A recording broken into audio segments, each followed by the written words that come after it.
بسم الله الرحمن الرحيم. عن أبي زيد أسامة بن زيد بن حارثة مولى رسول الله صلى الله عليه وسلم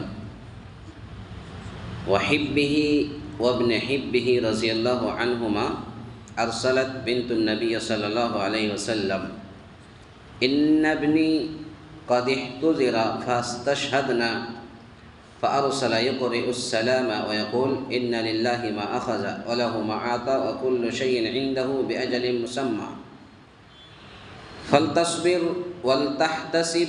فأرسلت إليه تقسم عليه ليأتينها، فقام ومعه سعد بن عبادة ومعاذ بن جبل وأبي بن كعب وزيد بن ثابت ورجال رضي الله عنهم، فرفع إلى رسول الله صلى الله عليه وسلم الصبي فأقعده في حجره ونفسه تقعقع، ففازت عيناه، فقال سعد يا رسول الله ما هذا؟ فقال هذه رحمة جعلها الله تعالى في قلوب عباده، وفي رواية في قلوب من شاء من عباده، وإنما يرحم الله من عباده الرحماء. متفق علیہ.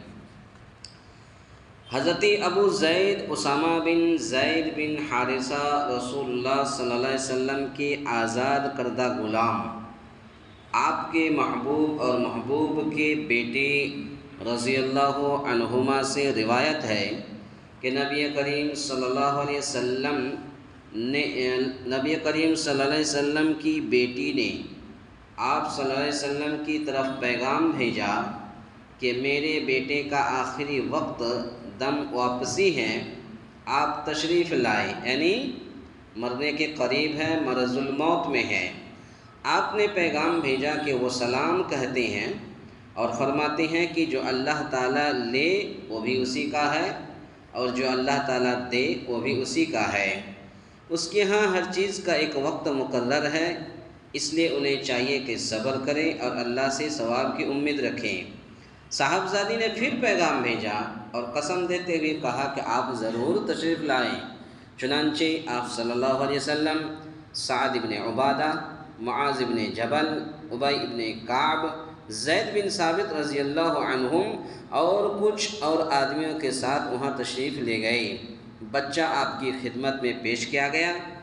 آپ نے اسے اپنی گود میں بیٹھا لیا جبکہ اس کی جان بے چین اور مضطرب تھی، یعنی سکرات الموت تھی. اس حالت میں اس کی یہ حالت دیکھ کر آپ صلی اللہ علیہ وسلم کی آنکھوں سے آنسو جاری ہو گئے، جس پر حضرت سعد نے کہا یا رسول اللہ یہ کیا ہے؟ آپ صلی اللہ علیہ وسلم نے فرمایا یہ جذبہ شفقت ہے جو اللہ تعالیٰ نے اپنے بندوں کے دلوں میں رکھا ہے.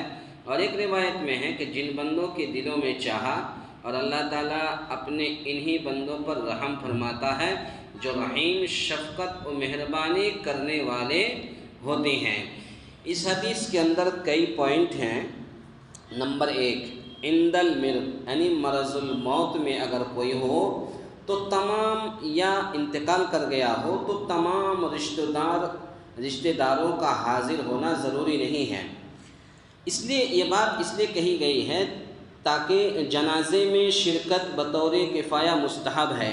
کچھ لوگ کرتے کیا ہیں، جنازہ جیسے ہی شروع ہوتی ہے تو امام صاحب کو رک دیتے ہیں، رک جائیے ابھی اس کا باپ آ رہا ہے، رک جائیے ابھی اس کا بھائی آ رہا، رک جائیے 2-4 آدمی ابھی وضو بنا رہے ہیں. ایک چیز کا خاص خیال رکھیے، وقت کا پابند بنیے، ہمیشہ وقت کا پابند بننے کی کوشش کیجیے. کچھ معاملے میں آپ اتنا وقت پابند بن جاتے ہیں کہ 4 گھنٹہ پہلے آپ پہنچ جاتے ہیں. مثلا آپ کو کہیں باہر جانا ہے، فلائٹ کا ٹکٹ ہے، آپ 4 گھنٹہ پہلے ہی جا کے ایئرپورٹ پہ پہنچ جاتے ہیں. کیوں؟ اگر آپ نہیں جائیں گے تو آپ کے ٹکٹ کا نقصان ہو جائے گا، انٹری نہیں ہوگی، آپ کو اندر جانے نہیں دیا جائے گا. تو ایسے ہی جب وہ ٹرینوں میں جاتے ہیں، فلائٹ میں سفر کرنے کے وقت پر پہنچتے ہیں، تو ایسے ہی جب جنازے کا معاملہ ہو تو اس وقت بھی وقت کا پابند بننے کی کوشش کیجیے. تو یہاں پر کہہ رہے ہیں کہ تمام رشتہ داروں کا حاضر ہونا ضروری نہیں ہے، وقت ہو گیا جنازہ پڑھا دیجیے. علامہ ناصر الدین محمد ناصر الدین البانی رحمہ اللہ انہوں نے کہا تھا جب مرنے سے پہلے وصیت کی تھی اپنے بیٹے کو کہ جب میں مر جاؤں تو دیر نہیں کرنا، دیر صرف اتنا ہی کرنا جتنی دیر صرف قبر کھودنے کے وقت لگ جائے، قبر کھودنے کا وقت جتنی دیر لگے اتنی ہی دیر انتظار کرنا، باقی کسی کا انتظار نہیں کرنا کہ میری بیٹی وہاں ہے، میرا بیٹا وہاں ہے، میرا فلاں جگہ فلاں آدمی فلاں جگہ ہے، اس کو بلایا جائے، نہیں، مر جاؤ فوراً مٹی دے دینا۔ اور ایک نصیحت انہوں نے یہ کی تھی جہاں میں مروں وہیں پر مٹی دینے کی کوشش کرنا۔ تو یہ نیک لوگوں کی پہچان ہوتی ہے۔ نمبر 2، البتہ گھر والوں کی یہ خواہش جائز ہے کہ دم واپسی نیک لوگ قریب الموت کے قریب ہو تاکہ اس کی دعا و برکت سے یہ مرحلہ جان کنی آسانی سے طے ہو جائے۔ یہ اس لیے کہ گھر کے لوگ جب کوئی انسان مرض الموت میں ہوتا ہے، سکرات الموت ہے، تو ایسے وقت میں دعاؤں کا اہتمام کرنا چاہیے۔